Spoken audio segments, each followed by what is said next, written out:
खृष्टखौ फोथायनानै नाजावनाय मानसिफ्रा जोङो मोदोमा जोङो इजराइल जों जानो हाया जोंनि बिगुरा गोसोमा गुफुर जों जानो हाया जोंनि DNA आ बे सोलायनो हाया जि बिषयखौ बाइबेला बुंदों ज'नि लिरनाय 1:12 पृथ्वीनि जेसेबां मानसिफ्रानो जिसु ख्रीष्टखौ फोथायनानै आजावगोन बिसोरखौ इसोरनि बिसाफोर जानो इख्तियार होबाय we are being qualified to become the sons of God it is not that we are changing our tribe from Boro culture to Western culture it is not that we are changing our position, tribal position to the Israelites.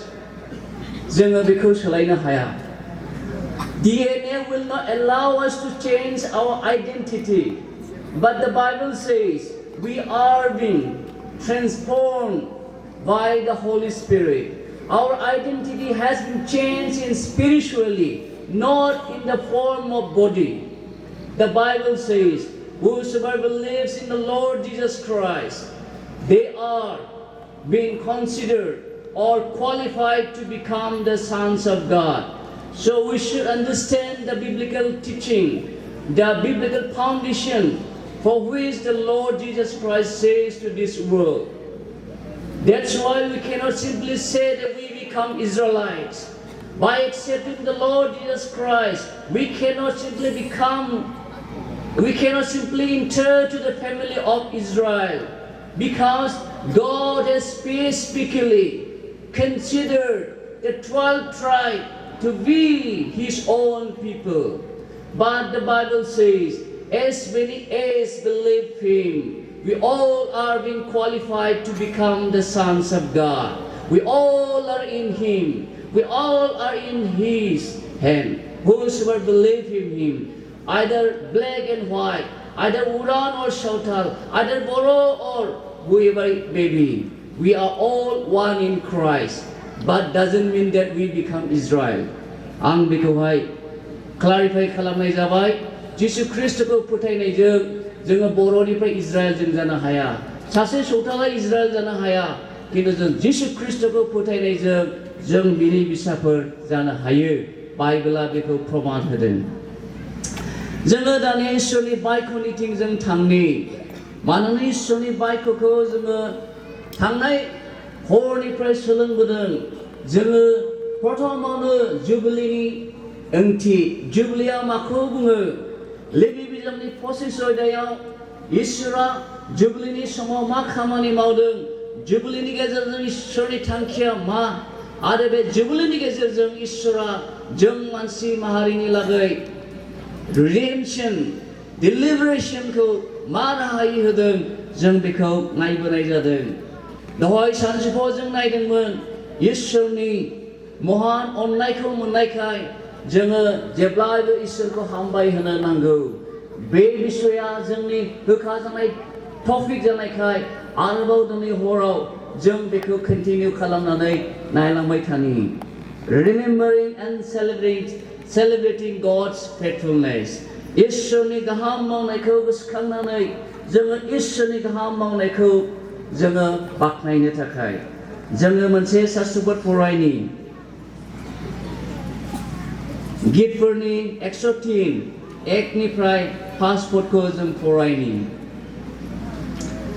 आंनि मन फोरबोखौ साबाय सोन्दो आरो आंनि गोसोनि मानिफ्रा बिनि गोथार नामखौ बाख्नायदो आंनि मन फोरबोखौ साबाय सोन्दो आरो बिनि राहा होनायखौ बावलांनो नांलिया मानोना बेनो नोंनि गासै इनाय मावनायफोरखौ बेयो नोंनि गासै रगफोरखौ सोगाग्रा खेमा होग्रा बेयो नोंनि प्राणखौ नष्ट जानायनिफ्राय गहोग्रा आरो नोंनि खर'आव दया आरो अनखांनायनि खोरथिखौ हमहोग्रा बेनो गाहाम मुवाफोरजों नोंखौ गोजोन होग्रा आरो नोंनि जोहोलाव जानाया खुरिया दाउनि समान गोदान जालांगोन बे इसोरनि बायख'खौ बुजिनो फै जों इसोरनियाव प्रार्थना खालामनि Let us pray.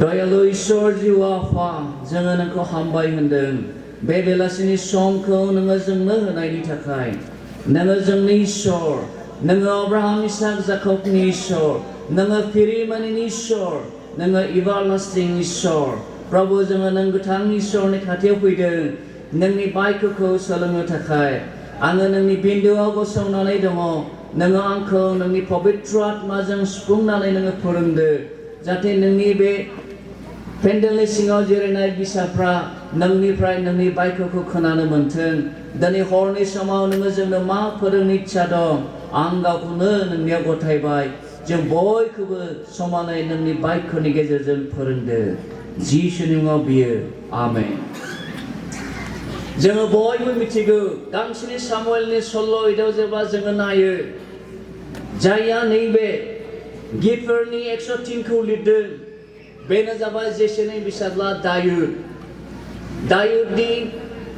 गोरलै समनि जिउ खौरांखौ जेब्ला जों नायो जों बयबो मिथिगौ बियो फोथाराव गावसोरनि बोरमा मेन्दाफोरखौ जोथोन लाग्रा बेबादि पजिशननि सासे मानसिमोन नाथाय इसोरा जेब्ला इजराइलखौ दैदेननो थाखाय राजा फसंनो जेसेनि नखरखौ इसोरा सायख'दों बे समाव सामुएला सानदोंमोन जाहैबाय जेसेनि बिसाला गिबिफोर जायफोर सल राजाजों थानानै दावहा नांदोंमोन बोलोगोरा जौस्रां देस्रां बेबादि मानसिखौ इसोरा राजा फसंगोन होननानै सामुएलाबो सानदोंमोन खिन्थु सासेनि उनाव सासे जेसेनि बिसाज्लाफ्रा फैदों खिन्थु जोबनायाव इसोरा बोरमा मेन्दा गुमग्रा सासे नंबां जाबां जोहोलाव नाबालकखौ इसोरा मन'नित खालामनायखौ जोंनि बाइबेला मिथियो नाथाय स्ट'रिया बेयावनो जोबनानै थाङाखै जि दिननिफ्राय इसोरा बे दायुदखौ राजा मन'नित खालामदों अभिषेक खालामदों बे दिननिफ्राय दायुद राजानि जिबनाव गोबां चेलेन्जेस मोगा-मोगि जानो गोनां जादों बियो गोबां बिषय जुजिनो गोनां जादों बियो गोबां बिषयाव बियो क्रिटिकेल अबस्थानि गेजेरजों थांनो गोनां जादों जिबना बेनो डेथ एन्ड लाइफ बे अबस्थायाव थांनो गोनां जादों सल राजाया बिनि बिसारु जादों सैन्यफ्रा बिखौ बुथारनो होसोदों हाग्रा बारियाव बे खारनानै थानो गोनां जादों बेबायदि गोबां बिनि जिबनाव इसोरनि दैदेननाय इसोरनि रैखाथिखौ दायुदना मोननो हादों बेनि थाखायनो दायुदना नैबे गितफोरनि 103 आव बुंदों आंनि मन फोरबोखौ साबाय सोमदो आंनि मन फोरबोखौ साबाय सोमदो बे सेन्टेन्सखौ जेब्ला जोङो नायो जोङो नुनो मोनो the heart attitude of डेभिडनि गोसोआ इसोरखौ हामबाय होनो इसोरखौ बाख्नायनो साबाय सोनो bottom of his heart his desire was his longingness was to praise and glorify God इसोरखौ हामबाय होनो गोसो जानाया दायुदनि गोसो सिंनिफ्राय ओंखारनायखाय बियो बुंदों आंनि मन आंनि गोसो फोरबोखौ साबाय सोमदो मानोना बियो मिथिगौ फोरबोआ गावखौ गोबां बिसयनिफ्राय रैखाथि होनानै गावनि जिबनाव दैदेननायखौ दायुदना मोनदांनायखाय बियो बेबायदि गोसो गोथारै गोसो सिंनिफ्राय with the willingness spirit to praise and thank God जोङो बेखायनो नैबे गितफोरनि 103 नि 1 पदनावहाय बुंदों जे फोरबोखौ साबाय सोमदो आरो आंनि गासै गोसोनि मानिफ्रा बिनि गोथार नामखौ बाख्नायदो गोबां समाव जोङो नैबे इसोरखौ बाख्नायनाय हामबाय होनाय बिसयाव जोङो गोबां समाव खमि जायो गोबां समाव जोङो दायुद बायदि गोसो सिंनिफ्राय इसोरनि अननायखौ मोननाय मानसि जानायखाय इसोरनि दैदेननायखौ मोननाय मानसि जानायखाय ग्रेटफुल स्पिरिट सन्तुष्ट जानाय गोसोजों गोसो गोथारै जोङो समाव इसोरखौ हामबाय होनो हाया जायो समाव जोंनि हामबाय होनाया खावसे गोसोखौ बहाबा दोननानै खावसे गोसोजों जों इसोरखौ हामबाय होनो समाव जों नागिरो आङो बाइबेलाव बेबायदि मोनसे एग्जाम्पलखौ लाबोनो नागिरदों जाय दिनाव नह आरो बिनि नखरा इसोरखौ गमामायै हामबाय होदोंमोन जोङो जागायजेननायनि सहिदा जेब्ला जों नायो मानसिनि पाप मावनायखौ 7 अध्याय 8 अध्याय जेब्ला जों नायो बेवहाय इसोरा मानसिखौ रागा जोंनानै बुथारनायनि जे परिकल्पना खालामदों बे मुलुगाव दैबाना लाबोनायनि गेजेरजों मुलुगनि मानसिफोरखौ बुथारनो जेब्ला इसोरा आसुनि लादों नह आरो बिनि नखरा इसोरनि बुंनायखौ खोनासंदों नह आरो बिनि नखरा इसोरनि बुंनाय बादि मावदों नह आरो बिनि नखरा इसोरनि थिननाय बादि थाबायदों जाहोनाव नह आरो बिनि नखरा जेब्ला बे मुलुगाव गमामायै दैबाना जादों दैबानाया बे मुलुगाव लोमफावदों मुलुगनि मानसि थैजोबनो गोनां जादों जेब्ला बे मुलुगाव बाइबल स्कलारफ्रा बुङो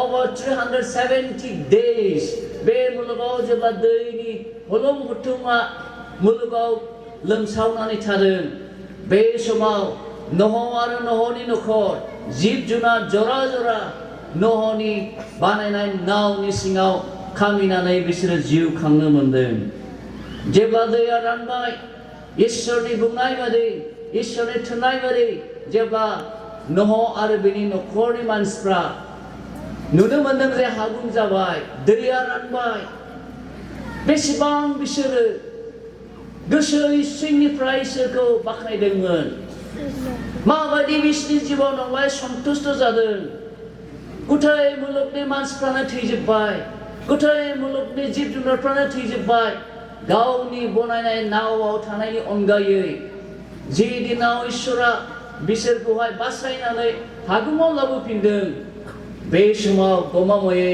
आं सानो नहआ इसोरखौ बुंदों Oh Lord, how great God you are! Oh इसोर नों बेसे गेदेर You are wonderful इसोरखौ गमामायै नह आरो बिनि नखरा गोसो सिंनिफ्राय इसोरनि दैदेननाय इसोरनि रैखाथिखौ मोननानै बिसोरो गमामायै इसोरखौ हामबाय होदोंमोन दाबो बेबायदिनो इसोरखौ गोसो सिंनिफ्राय बुंदों जे Oh Lord आङो गोसो सिंनिफ्राय नोंखौ मान होयो आङो गोसो सिंनिफ्राय नोंखौ बाख्नायो मानोना नोङो इसोर मानोना नोङो जोंनि रैखागिरि इसोर नोंनियाव आंनि बरसाया दङ जायनि जाहोनाव दायोना बुंदों आङो खंगरफोरनि दरसि दलाबनि गेजेराव थाङोब्लाबो मुंबो गाज्रि खालामजानो गिनाय नङा बे इसोरा जोंखौबो रैखाथि होनानै दोननो हाग्रा इसोर बे इसोरा all powerful God all knowing God गासैबो क्षमताया बे इसोरनियावसो दङखाय जों बे इसोरखौ बाख्नायनो नांगौ बेखायनो दायुदना गितफोरनि 103 नि 2 पनाव बुंदों आंनि मन फोरबोखौ साबाय सोन्दो आरो बिनि राहा होनायखौ बावलांनो नांलिया आंनि गोसो फोरबोखौ आं साबाय सोनथारनांगोन आरो आङो बिनि राहा होनायखौ बावगारनो नांलिया and forget not all his benefits what are the benefits the psalmist is talking about here मा benefits फोरखौ बेयाव लिरगिरिया दायुदा बुंदों गाहायनि सारियाव जेब्ला जों नायलांबाय थायो 3 पनावहाय जों नुनो मोनो the forgiveness of sin 3 पनाव बुंदों आंनि मन फोरबोखौ साबाय सोन्दो आरो बिनि राहा होनायखौ बावलांनो नांलिया 3 पद मानोना बिनो नोंनि गासै इनाय मावनायफोरखौ बियो नोंनि गासै रगफोरखौ सोखोग्रा आरो खेमा होग्रा इसोर बेनि थाखायनो let us not forget मानोना जाय इसोरा जोंनि गासै पापफोरखौ जोंनि गासै धोरोमखौ बियो क्षमा होग्रा इसोर दायुदना जुदियो बियो इसोरनि गोसोनि खाथियाव थानाय मानसिब्लाबो a man after God's own heart होननानै बाइबेलाव बुंदों गांसोनि सामुएलनि 13 बेबायदि मानसिया जेब्ला गोरोन्थि मावदों इसोरनिफ्राय गोजानाव थांदों इसोरनि जिउआ नाथाननि गेजेरजों जेब्ला दायुदखौ बुंथिहोदों दायुदना गमामायै बुंदों Have mercy on me Lord आंखौ नों अनखांफिनदो प्रभु नोंनि अनजिमा गैयै अननायजों नोङो गावनि आग्लाय बिग्लाय अनखांनायजों आंनि आयेन बारसिनायखौ नोङो खोमोरदो That was the prayer of the King David राजा दायुदनि प्रार्थनाया बेनोमोन जे प्रभु नोङो आंखौ अनखांफिनदो आंनि गासैबो आयेन बारसिनायनिफ्राय नों आंखौ रैखा होदो आंखौ नों नाजावफिनदो Take not thy Holy Spirit from me restore me O Lord आंनि गोथार जिउखौ नोङो लानानै दालांफिनदो लानानै दाथांसै आंखौ नोङो अनखांफिनदो ब्रेसुआ बुंदों आंनि गाज्रि मानिखौ सुस्रादो आरो आंखौ पापनिफ्राय उद्रायदो बे दायुद राजानि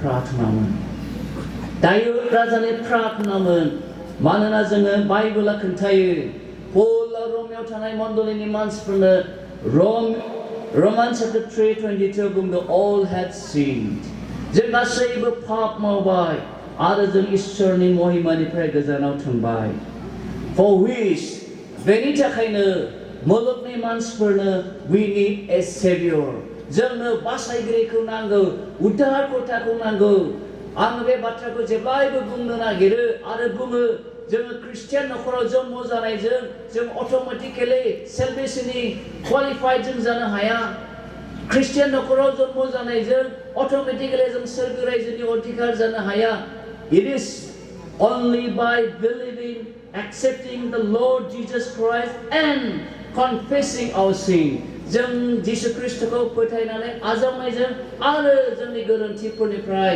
इसोरनि गिदिंफिननायजों बाइबेला जोंनो बुंदों गांसेनि जहननि 1:9 If we confess जेब्ला जोङो जोंनि पापफोरखौ सिमान लायो He is faithful and just to forgive us our sin बियो जोंनि गासै पापफोरखौ बियो क्षमा होग्रा इसोर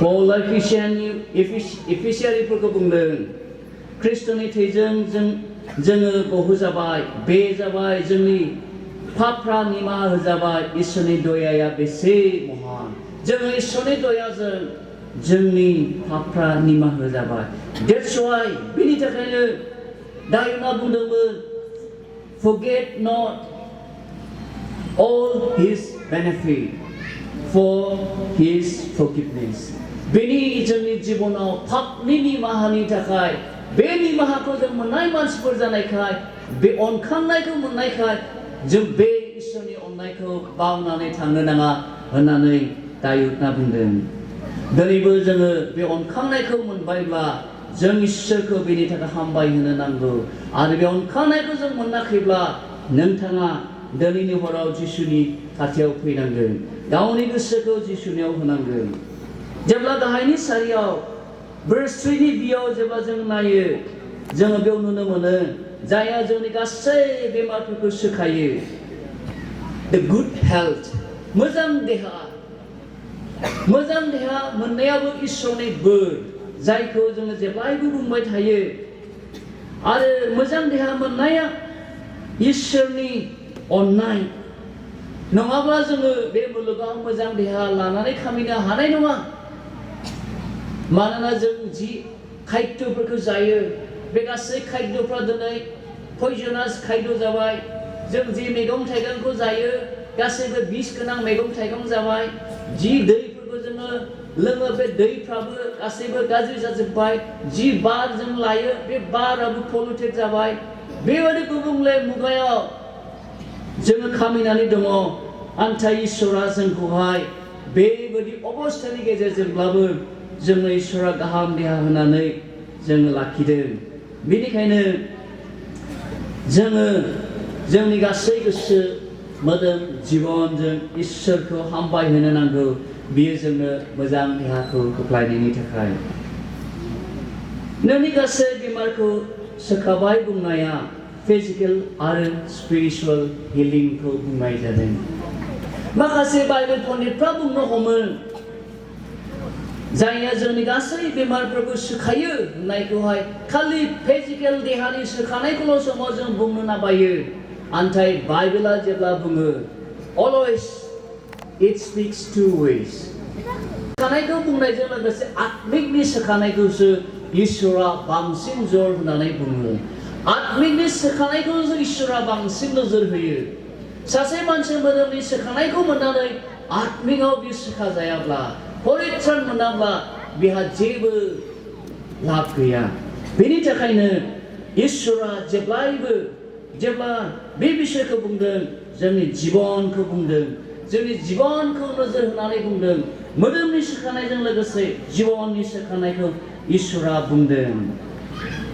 बेखायनो गितफोरनि 30नि 2आव बेबायदि लिरदों. ओ प्रभु आंनि इसोर आङो नोंनियाव दहाय होनायखाय नोङो आंखौ सोखाबाय. ओ प्रभु आङो उदाया आं पापी आन्थाय नोङो आंनि गाबनायखौ खोनानानै नोङो आंखौ आंनि पापनि जि गाराय जानाय पापनि जि स्वभाबजों सरब जानाय नों बेनिफ्राय आंखौ उदां खालामबाय.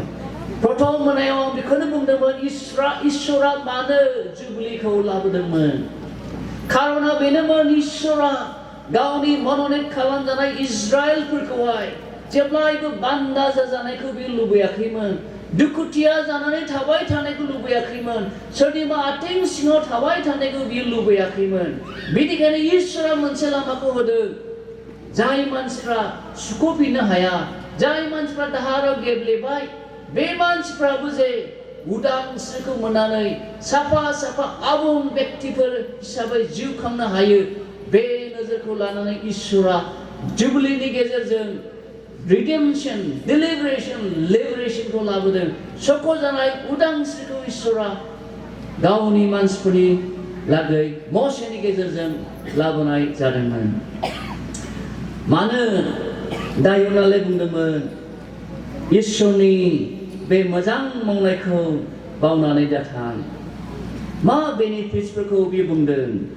थामथि बेनिफिट्सआ जाबाय redeeming our life from destruction.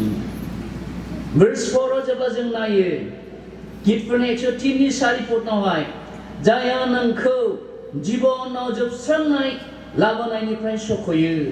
जिबनाव जोबस्रांनाय खहा जानाय डिस्ट्राक्शननिफ्राय जोंखौ जायहा रैखाथि होयो.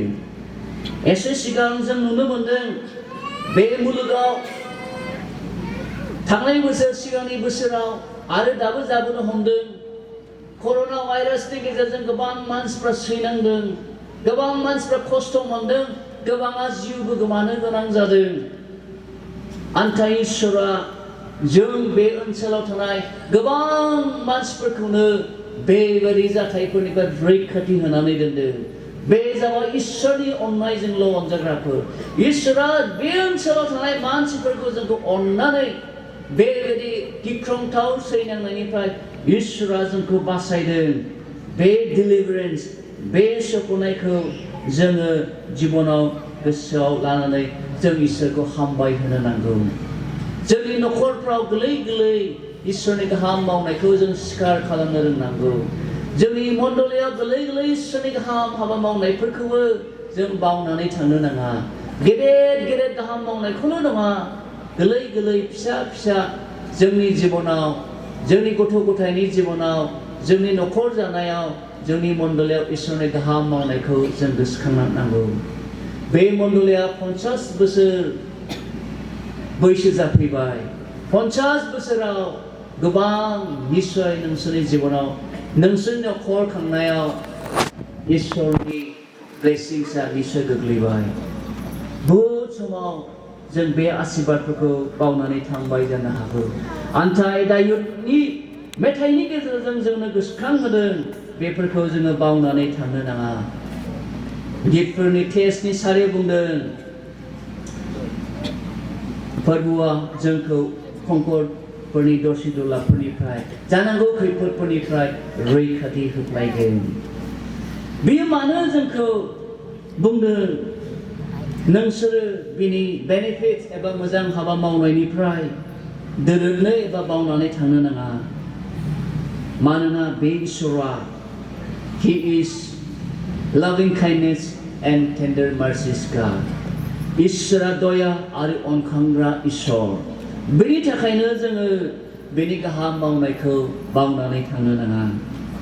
सारिफना बेखायनो बुंदों बियो नोंनि जिउखौ आद्रि खालामनायनिफ्राय गहोग्रा आरो नोंनि खर'आव दया आरो अनखांनायनि खोरथेखौ हमहोग्रा बे इसोरा जोंखौ दिथा होनानै दोनफ्लायो। गोबां समाव जों गोमानाय मेन्दा बायदि गोमानाय बिसाग्ला बायदि आन्दायो। आन्थाय ख्रिस्ट'आनो जोंनि गाहाम लावखारखाय ख्रिस्ट'आनो जोंखौ बियो बेङोखाय आरो जोङो बिनि बिसाफोर जानायखाय बे गासैबो मेन्दाफोरखौ बियो जोथोन लानो निमित्तन खालामो। इसोरा गावनि फालोआव जोंखौ दोनख्लायनो लुबैयो। इसोरा गावनि फालोआव जोंखौ दोननानै दाव दाव खालामजानो हामबाय होनजानो लुबैयो। नाथाय गोबां समाव जोङो बे इसोरनि अनखांनाय आरो दयाखौ जों बावगारनानै जोंनि गोसो बादि जों जिउ खांनो हास्थायो। इसोरा जे अनसोग्रा बियो रागा जोंनायाव लासै अननायाव गोख्रै समाव जों बेखौ बावनानै थाङो। बेखौ जोङो खुगाजों बुङो खिन्थु प्रेक्टिकेलि इसोरनि मावनायखौ जोङो समाव बावनानै थाङो। जोङो बे इसोरनि प्रभिजन गड्स प्रभिजनखौ जोङो समाव बावनानै थाङो। बेखायनो फार्स्ट पइन्टआव बुंदों बियो गाहाम मुवाफोरजों नोंसोरखौ गोजोन होग्रा बे इसोरा बेस्ट टु बेस्ट गाहामसिननि गाहामसिन मुवाफोरखौ जोंनो होनानै बे जोंखौ गोजोन होयो। जोंखौ बियो सन्तुष्ट खालामो। समाव जोङो मानसि जानायखाय जोंनि गोसोफ्रा आनग्रेटफुल स्पिरिट। जोंहा गोबां थाब्लाबो जों समाव थोआ जायो। जिबनाव सन्तुष्ट गैयै जायो। मालायनि दंनायखौ जों नाहरनानै जों कम्पेयार खालामबाय थायो। खिन्थु जोंनिख्रुइ जे बहुत दुखिया मानसिफोर दङ बिसोरनि अबस्थाखौ जों नाया। जोंखौ जे बिसोरनिख्रुइ इसोरा बेसे गोजौआव दोनदों समाव जों बेखौ बावनानै थाङो। जों जे इसोरा जे जोंनो मोजां देहा होदों समाव जों बेखौ बावनानै थाङो। सासे मानसिया बेबायदि बुंबाय थायो दुखिया मानसिया सोरखौ बुङो? जाय मानसिया आथिं गैया आखाइ गैया मेगन गैया बे मानसिखौसो दुखिया होननानै बुङो। नाथाय जायहा आथिं आखाइ दङ मेगन दङ खोमा दङ बे मानसिया दुखिया नङा। जोंनो इसोरा क्षमताखौ होदों मावनानै दांनानै जानो थाखाय जों दुखिया नङा। इसोरनि मानसिफ्रा जोङो दुखिया नङा। इसोरा जोंनि नांगौखौ बियो जगायनो हाग्रा इसोर। The Lord is my shepherd and I shall not want होननानै दायोब्ला बुंदों। प्रभुआ आंनि लावखार आंहा थोआ जाथारनाय नङा। बियो जोंनि नांगौखौ जगायनो हाग्रा इसोर। बेबादि ग्रेटफुल स्पिरिटजों दायोब्ला इसोरखौ बुंदों आंनि मुं फोरबोखौ साबायखर होदों।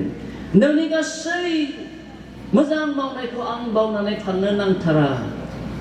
दायोब्ला मोनदांनो हादों जे आं सासे साधारन बोरमा मेन्दा गुमग्रा मानसिखौ इसोरा बेबायदि थिखांनानै राजा खालामबाय। प्रभु आं सोरमोन? आं माब्रै नोंनि अननायखौ मोनखो? आं नोंनि अननायखौ मोननो समायामोन। नाथाय नोङो आंखौ अनबाय। दिनै जों इसोरनि मानसिफ्राबो जों मण्डलीनि मुगानि मानसिफ्राबो जों इसोरनि salvation greatest gift of the Lord Jesus Christ प्रभुनि बयनिख्रुइबो देरसिन बलिदान होनाय बे greatest sacrifice greatest benefit जायखौ जोङो प्रभुनिफ्राय मोनबाय जों बेखौ बावनानै थानो नाङा। गोबां समाव जोङो निराशा जायो। गोबां समाव जोङो सानो जोंबो बै गुफुरसाफोर बायदि जायोमोनब्ला बेसे मोजां जागौमोन जों सानो। नाथाय ग्रेटेस्ट रंजानायनि बाथ्रा बेनो मुलुगनि मानसिफ्रा जोंखौ सिनाया जानो हागौ। जोङो इजराइल जायाबो जानो हागौ। जोङो बर' ट्राइबेल जाब्लाबो जिसु ख्रिस्ट'आ जे नोंथांखौ लाबाय आंखौ लाबाय बेजों इसोरा बुंनो नाजादों जे नोंसोरो आंनि बिसाफोर जाबाय। नोंसोरो राजानि बंसफोर जाबाय। जोंखौ इसोरा बेबायदि गोजौ स्टेटासखौ होनानै दिनै गावनि खालामबाय। इसोरजों लाजानाय इसोरजों गावनि खालामजानाया बेयो सहज खोथा नङा। जोंनि बोलोजों हाया जोंनि मोजांजों नङा नाथाय इसोरा जोंखौ गावनि खालामनायखाय बे अननायखौ मोननाय मानसिफोर जानायखाय जों प्रभुखौ बाख्नायनो नांगौ बे प्रभुखौ हामबाय होनो नांगौ बे प्रभुनि मावनायखौ गोसोखांनानै जोंनि जिबनाव फोथायनायखौ जों लुखांफायनो नांगौ आरो लुखांनायाव थाबथानो नाङा जाहाथे जोंनि गेजेरजों इसोरनि रायजोआ बृद्धि जायो इसोरनि मिशन खामानि एकमप्लिस जायो इसोरनि गोसोआ बेनोनो मुलुगाव खामानिनाय गासैबो मानसिफ्रा जाहाथे बासाय जायो This is the only desire of God इसोरनि हास्थायनाया इसोरनि गोसोआ बेनोल' जे बुहुमाव थानाय मानसिफ्रा जाहाथे परित्राणखौ मोनो बे परित्राणखौ मोननो थाखाय बे परित्राणखौ मोनहोनायनि बिबाना जों बयबो मानसिफोरनि आखायाव दिनै थाबाय बयबो जिसु ख्रीष्टखौ फोथायनाय मण्डलीनि मुगानि मानसिफोरनि आखायाव थाबाय जि दायित्वखौ इसोरा जिसुनो होदों बे दायित्वआ दिनै जोंनि फाफ्लियाव थाबाय नोंथांनि फाफ्लियाव थाबाय 2 नं बालापारा बेप्टिस्ट मण्डलीनि फाफ्लियाव थाबाय जोङो बे खामानिखौ नेग्लेक्ट खालामोब्ला इसोरा सन्तुष्ट जानाय नङा इसोरा गोबां जोंनि मण्डलीखौ बोर होबाय जोंनि जाय दिनाव नायोब्ला जों नुयो जागायजेननायाव बे गिर्जाया खालि 13था नखरजों जागायदों गोरों मानसि गैयामोन रांखान्थियाव दिनैनि बायदि नङामोन खिन्थु दिनै 50 बोसोरनि गेजेराव गोबां गोरों मानसिफोरखौ दिहुनबाय गोबां इसोरनि हाबा मावग्राफोरखौ दिहुनबाय गोबां मोजां मानसिफोरखौ दिहुनबाय जोंनि आर्थिक अबस्थाया जौगाबाय गथ' गथायफ्रा लेखा गोरों जाबाय It's God's blessing इसोरनि बोरखौ मोननानै जोङो आखाइ हेबनानै थानो नाङा जोंनि गोसोफोरखौ जोङो खुला खालामनो नांगौ आरो इसोरनिथिं दोननानै जों आवगायनो नांगोन बेनो इसोरनि गावनि मानसिफोरनि लागै हास्थायनाया बेखायनो जोङो इसोरनि लेखायाव फोथायजाथाव साफा साफा लेंफोर जानानै with a grateful spirit बे मुलुगाव खामिनानै थादों हय जोङो इसोरनि लेखायाव जों फोथायजाथाव जों मावफायनो हाया जायो नाथाय बियो जेब्लायबो फोथायजाथावै थायो मानोना बियो गावखौ फोलानो हाया बे इसोरा बिनि अननाया सानफ्रोमबो गोदान आरो बियो जेब्लायबो फोथायजाथाव इसोर दिनै बे फोथायजाथाव इसोरखौ जोंनि जिबनाव मोननायखाय बे मण्डलीनि जिबनाव मोननायखाय जे ग्लोरियास डे गोल्डेन जुबिली सेलिब्रेशनखौ जों मोननायखाय दिनैनिफ्राय जों आरोबाव फैगोन समखौ नोजोर होनानै जों आवगायबावदोनि फैगोन another 25 years 50 years 100 years को जों नाहरबावदोनि